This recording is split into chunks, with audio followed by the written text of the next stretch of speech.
Hi guys, welcome to my vlog, and in this video guys, I have something to unwrap, okay? This is the parcel that my spouse had ordered from Shopee, okay?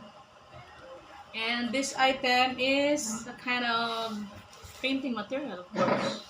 So, tada! Ayan. Kasi sabi ko kay mister ko, gusto ko mag-painting siya, malaki na. Subukan ko kasi aayusin ko dun sa sala set, sa sala area, sa living area. Plano ko nga pa-repaint kay Kuya Jun pero ayun, iniisip ko pa kung ano yung final design.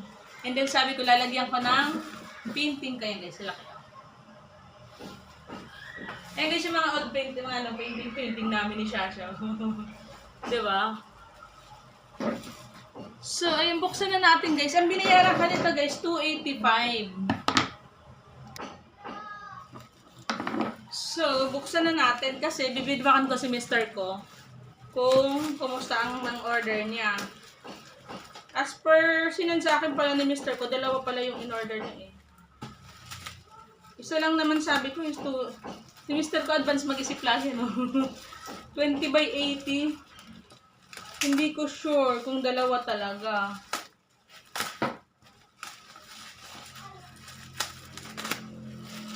Wala, parang isa lang to. Let's see. Canvas. So guys.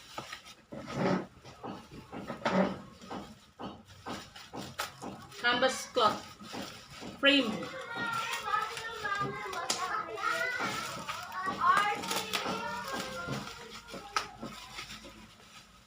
Hello, isa lang. Hello. Nakabahan naman ako. Ang alam ko kasi dalawa eh. So,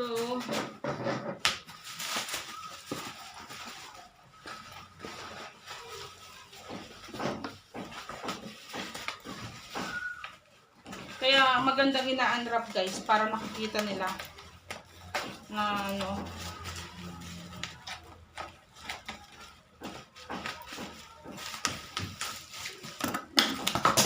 Ay, dalawa. Yeah. Kinabahan naman ako doon. Kala ko isa lang. Ano namang basura guys, oh.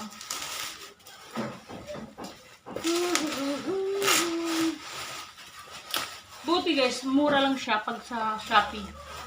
Tapos free shipping. Pag sa ano kasi, pag bibili ka kasi sa ano, National Bookstore, sobrang mahal. Tsaka sa Mr. DIY. So, pinapintahan ko na kay Shasha yung isa. Si Shasha talaga, bata pa lang siya. Gusto ko na siyang maging, matuto sa painting. Kaya as early as 4 years old, bili ako ng bili sa kanya ng kung ano-ano. Ayun. Minsan napipikon niya ako kasi parang sayang na, pero sabi ko okay lang din. Kasi parang training ground din sa bata. Mabilis siya eh, magaling din talaga siya. Bilib ako sa kanya guys. Sabi mo mag-drawing ka ng pusa, mag-drawing ka ng aso, ang galing. So yan, ito guys oh. Ito guys, kung hindi ako nagkakamali, 30 by 20 to. 30 by 20, okay?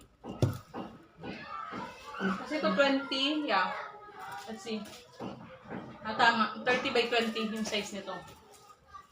And this one, 60 by 80. Aklasin muna natin. Buti ano naman siya guys ng ano.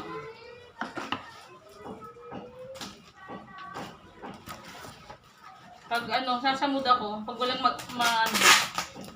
magandang stress reliever kasi guys eh.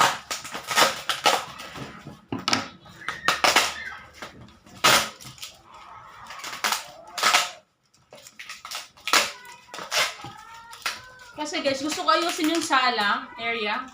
Kasi gusto ko mag-organize. Ang tagal na kasi namin dito. Hindi kami nag-ayos-ayos pa. Tapos yung mga panahon na busy din ako.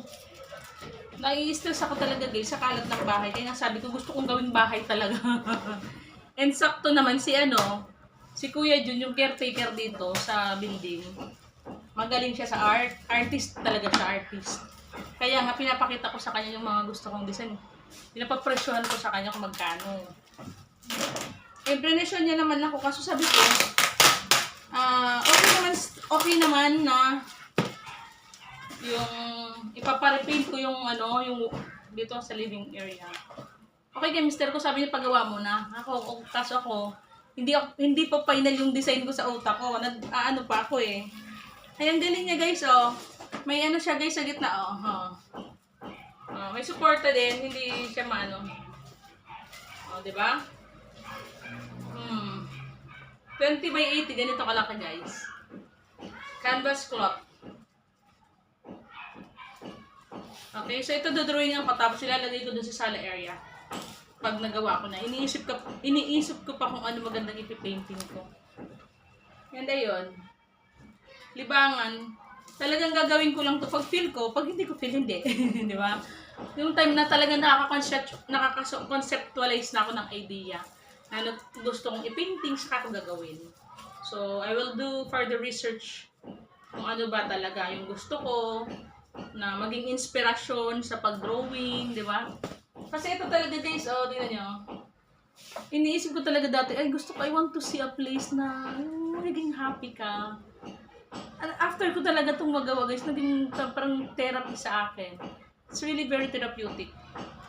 Diba? Nasa garden ka, tapos kalmado yung lugar, maganda yung langit. Okay? So, ayun guys.